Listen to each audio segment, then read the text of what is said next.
Amma pressed her trembling hands against the frozen glass door, blood dripping down her legs as she whispered, "Please at least let my baby survive." Inside, her family turned up the heater and laughter spilled through the cracks. As if the daughter they abandoned in 4-degree cold wasn't fighting for 2 lives. She didn't know that the man who would change everything was standing across the street, watching it all happen.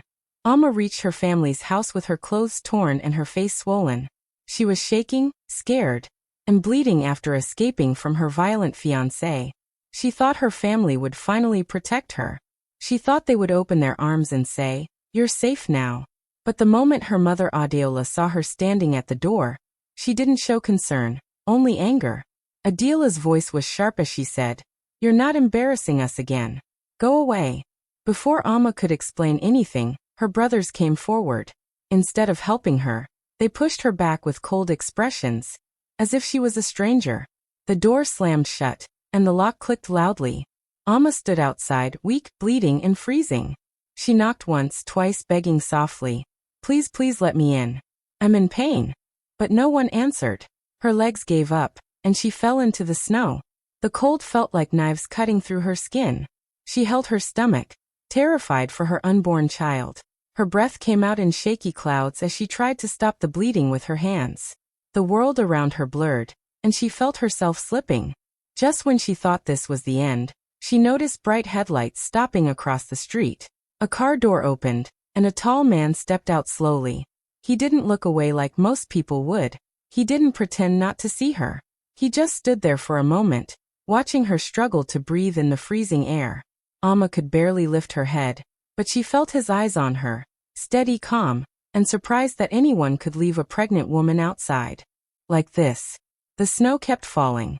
Her body kept shaking. She whispered, "Help," but her voice was almost gone. The man took a step forward, then another, moving quickly now as he realized how bad her condition was. Amma tried to push herself up, but she couldn't. She was slipping further into the cold as her family's warm house sat just a few steps away. Lights on, laughter inside, no one caring that she was fighting for her life. And that stranger, the one she had never seen before, was the only person who stopped. The only one who cared. The only one who chose her life over her family's reputation. The man finally rushed toward Amma, his footsteps quick and firm. This was Ade Afolabi, a billionaire everyone described as cold, distant, and too focused on his own world to care about strangers. But in that moment, nothing about him looked cold. He took off his heavy coat and wrapped it around Amma's shaking body without saying a word. The warmth of the coat felt like the first safe thing she had touched in hours. Amma tried to push it away, whispering, "I'm fine, please leave me." But her voice was too weak, and her hands had no strength. Ade didn't listen to her protests. He could see the blood on her legs, the way her fingers were stiff from the cold, and the fear in her eyes. He bent down and lifted her gently into his arms. Amma felt embarrassed, scared, and confused, but she couldn't fight him. Her body leaned against his chest as he carried her toward his car. The cold wind hit his face, but he didn't stop. He opened the car door carefully, placed her in the seat, buckled her in, and covered her with another blanket he found inside. Amma's eyes were half closed, her breathing uneven. Ade kept checking her pulse with shaky hands while driving as fast as he could. He wasn't used to caring for anyone, but something about seeing her left outside like that hit him deeply. He kept glancing at her, hoping she would stay awake until they reached the hospital.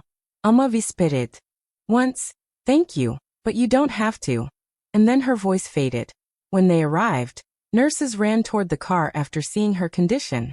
Ade followed them inside, refusing to leave her side. The doctors took her quickly into the emergency room. Ade stood outside the door, pacing back and forth, hands on his head, trying to calm his breathing. He didn't even know her name, but he felt responsible for her life now. Minutes felt like hours until the doctor finally came out with a serious expression. Ade stepped forward immediately. The doctor said, if help came 10 minutes later, she would have lost the baby and maybe her life. Ade felt his chest tighten. He nodded slowly, unable to speak, but he understood how close she had been to dying in the snow while her family ignored her. When Amma finally opened her eyes in the hospital room, she expected to be alone. But the first thing she saw was Ade sitting at her bedside, his coat still covered in snow, his face tired yet calm. He didn't leave, not even once. He stayed quietly watching over her, as if protecting her was the only thing that mattered now. The next morning, Alma woke up feeling safer than before, but also confused. She didn't know the man who had saved her. She didn't know why he stayed the whole night. And she didn't want to trouble anyone, not after being told her whole life that she was a burden. So she quietly removed the hospital blanket, stood up slowly, and tried to gather her things. Her body was still weak, but she forced herself to walk toward the door, hoping to slip away before anyone noticed. But as soon as she opened the door, Ade was standing right there. He looked calm, but his eyes showed worry. Alma froze, unable to meet his gaze. She whispered, "I'm fine now. I shouldn't bother you. You've already done too much." Ade didn't step closer or raise his voice. He simply said in a steady tone, "Let me protect you. Someone should have long before now." The words hit her heart in a place she didn't even know was still alive. She wasn't used to kindness without conditions. She wasn't used to someone choosing her safety without asking for something back. She shook her head gently. "I don't want to cause trouble." "You're not trouble," Ade replied. "You're someone who deserves peace." Alma didn't know how to respond. She had no home to return to, no family waiting, no safe place to heal. Seeing her hesitation, Ade told her he already arranged everything, not to control her, but to give her the chance to finally rest. He offered her a small, quiet apartment under his company's housing program, a place where no one could reach her or hurt her. He made sure she had new clothes, warm blankets, and a personal doctor who understood pregnancy care. Most importantly, he gave her silence. No questions about her past, no pressure, no judgment. He simply opened the door to a new life and let her walk into it. When Alma entered the apartment, she felt overwhelmed. It was clean, warm, and peaceful. A soft bed, safe walls, and gentle light, things she hadn't felt in a long time. She sank onto the bed and let out a breath she had been holding for years. For the first time, she didn't feel like she had to look over her shoulder. Days passed, and slowly, Alma began to heal. She ate proper meals. She slept without fear. Her bruises faded, and her baby grew stronger. Every few days, Ade checked on her, but he never crossed boundaries.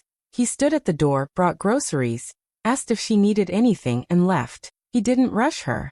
He didn't demand closeness. He just stayed near enough for her to feel safe. And Alma, who had never known gentle love, slowly began to breathe like a person who finally understood what safety felt like.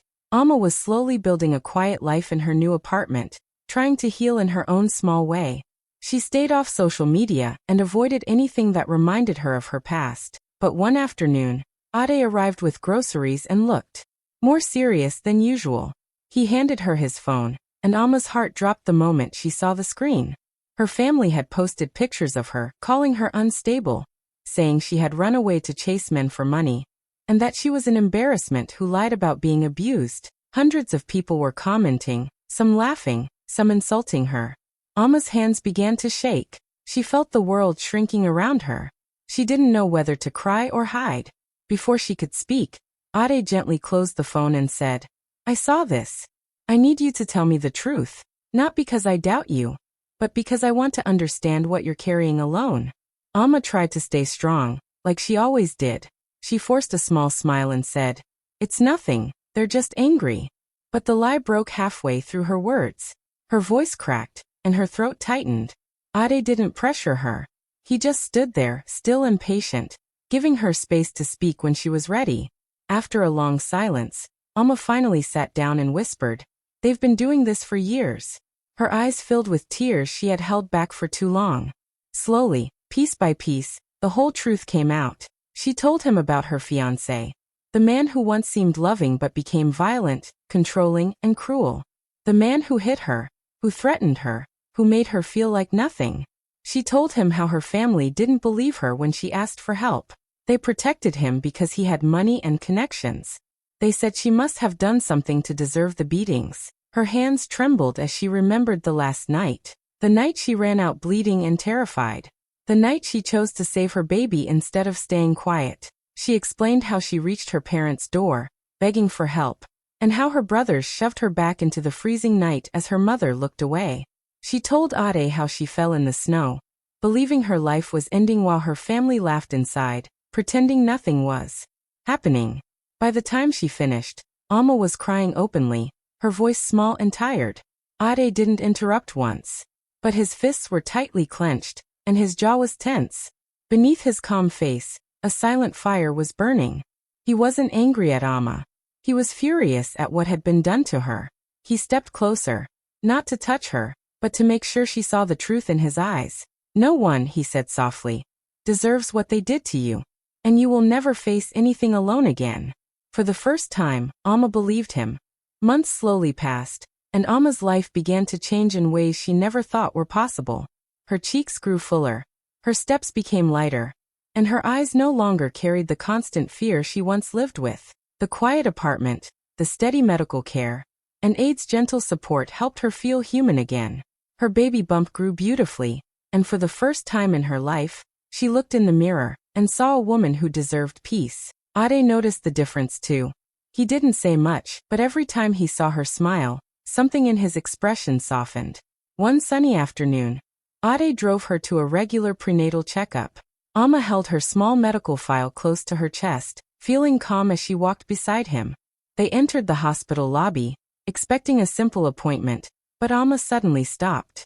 Her breath caught in her throat. Nearby, her family stood behind a fundraising table covered with posters and donation boxes. They were loudly telling people they needed money to help her ex-fiancé with his legal troubles, twisting the story until he sounded like the victim. Ade saw Alma freeze and instantly stepped closer to her. But before either of them could turn away, Alma's mother, Adeola, spotted them. Her eyes widened, her face draining of color. The shock on her mother's face was sharp and immediate. Alma was alive, healthy, glowing, and standing beside a man they could not influence or control.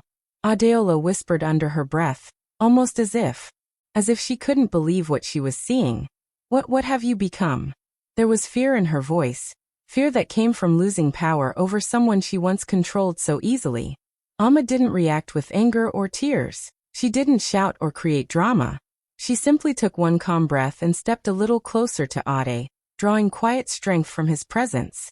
Then she looked her mother in the eyes and said softly but firmly, "Someone you can no longer hurt." Her mother's mouth opened, but no words came out. Her brothers stared, confused by her confidence. People around the table began whispering, noticing how healthy she looked compared to the sad story her family had been spreading. Alma didn't stay to listen to their excuses. She gently rested her hand on her stomach and walked toward the doctor's office. Ade walked beside her, his face steady and unreadable, but his hand hovered near her shoulder protectively. As the door closed behind them, Alma felt something powerful inside her. This time, she wasn't running away from her family. She was walking past them, stronger, safer, and completely beyond their reach. Alma had spent months building a quiet, safe life. She no longer woke up shaking. She no longer cried at night. She could finally eat without feeling fear in her throat. Her baby kicked softly, and every little movement reminded her that she had survived something terrible. Ade checked on her often, bringing calmness into her new world. Life was still simple, but it was peaceful, and she had learned to value that peace more than anything. Then one morning, her phone buzzed with a message she never expected, from her family. Their tone was suddenly warm, almost sweet. They wrote long paragraphs about how much they missed her, how worried they were, and how they wanted the whole family back together. They invited her to a family dinner, saying it was time for healing and forgiveness. They promised that things would be different. They promised peace. Peace.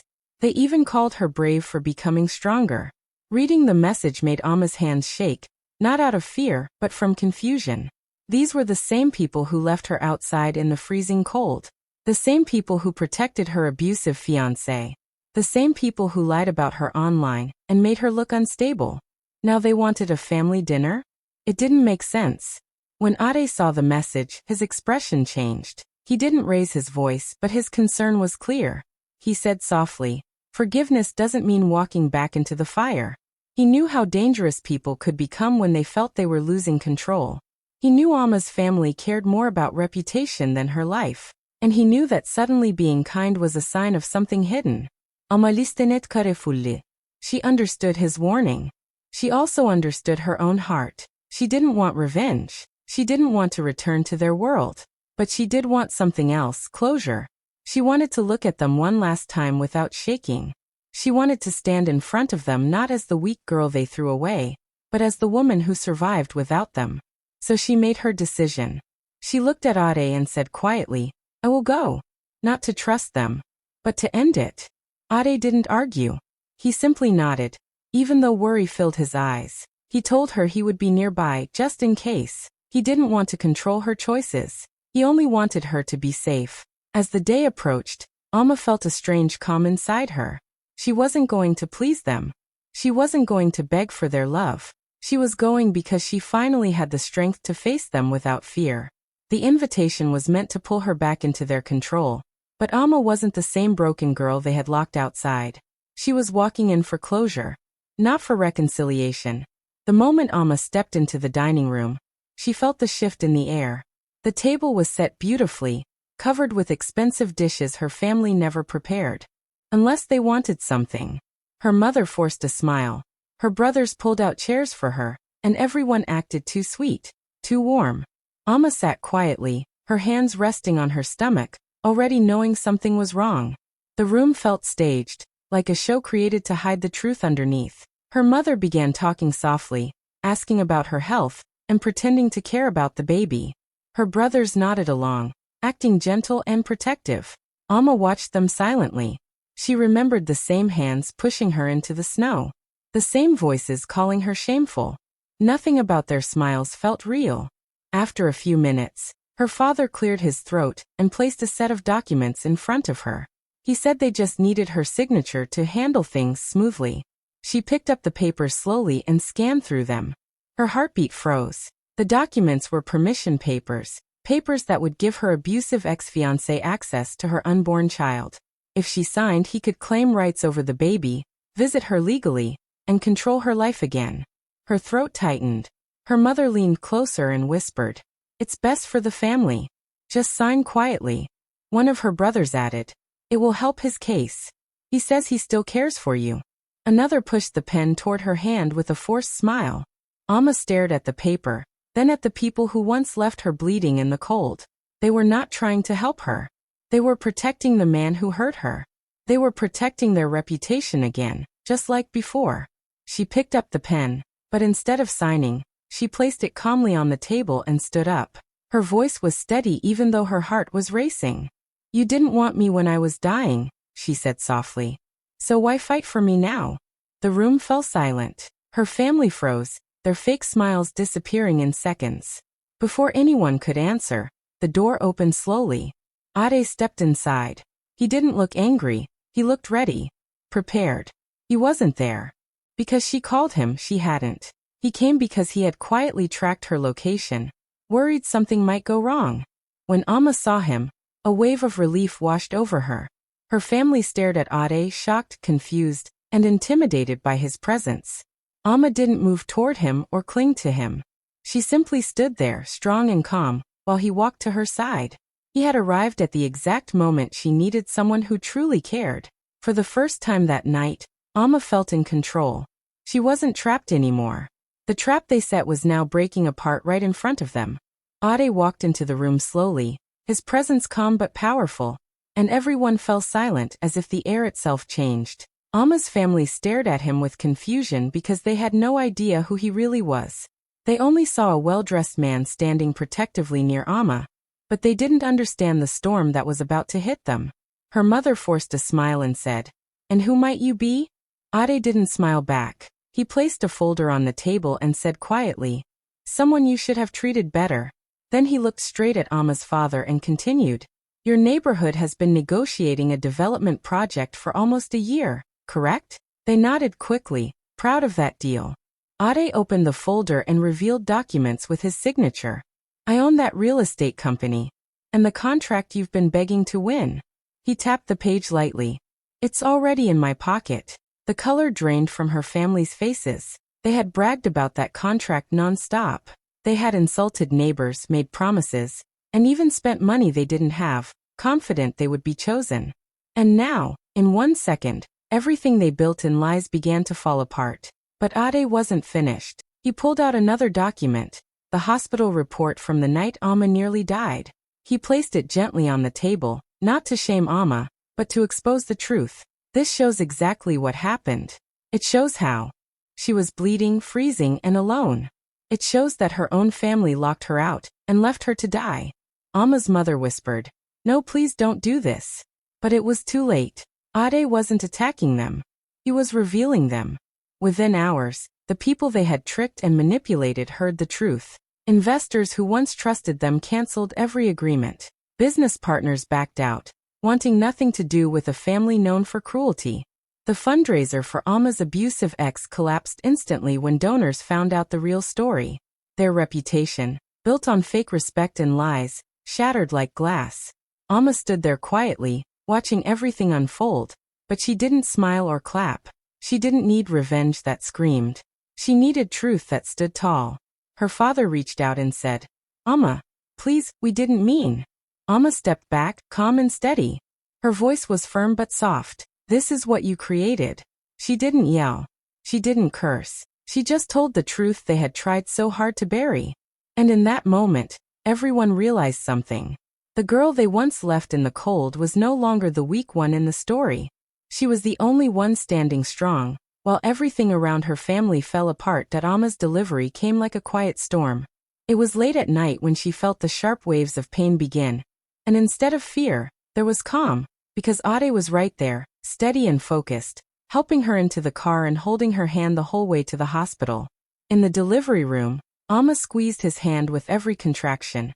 And not once did he pull away or complain. He just wiped her forehead, whispered that she was strong, and stayed beside her like he had promised months ago. When the final cry filled the room, Amma felt tears slip down her cheeks. The doctor placed a healthy baby girl in her arms. Her daughter was tiny, warm, and perfect. Amma looked at the baby with love she didn't know she still had inside her. She whispered, "You're safe. I promise." Ade stood at her bedside, smiling softly, his eyes warm as he watched them both. After the birth, Ade became even more protective, but never in a way that trapped her.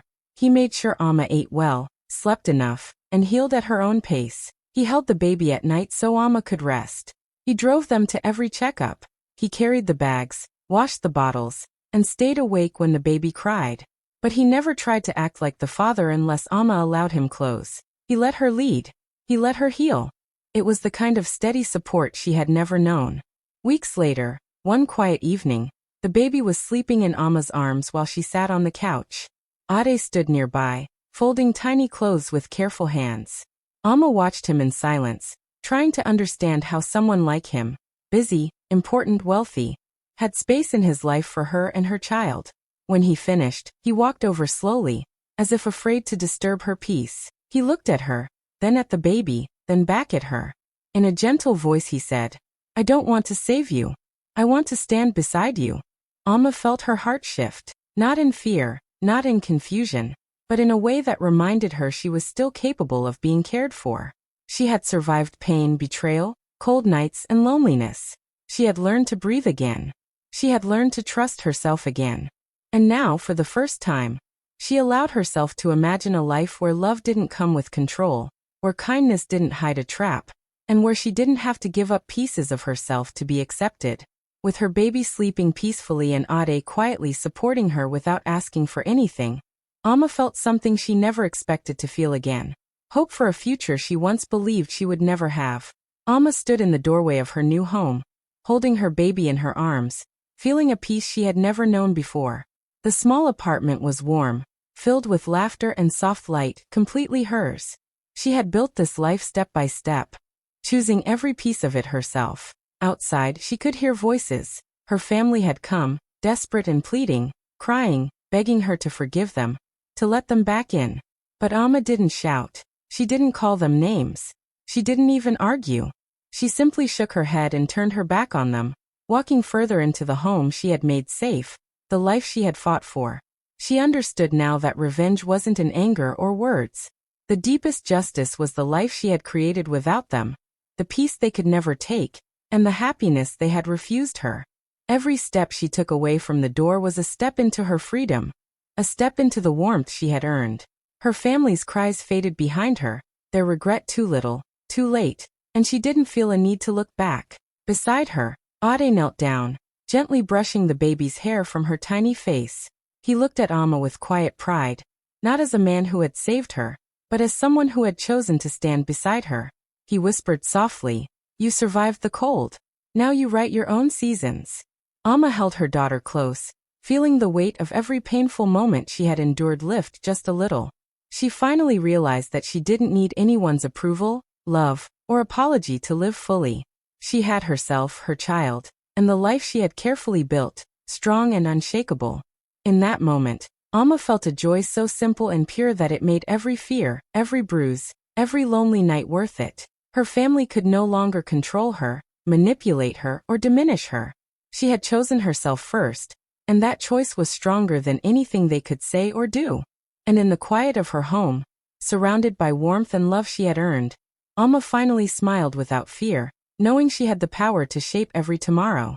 The past, with its pain and betrayal, could no longer touch her. She was free. She was whole. And as she watched her daughter sleep in her arms, Amma understood that survival was only the beginning. Living fully, on her own terms, was the real triumph. This was her story now. One she had written herself, one they could never erase, and one she would carry proudly for the rest of her life. That if you were shocked by Amma's story and inspired by her strength, hit like to show support for survivors who choose themselves. Comment your thoughts or experiences below. And don't forget to subscribe for more jaw-dropping, real-life stories of courage and revenge you won't believe.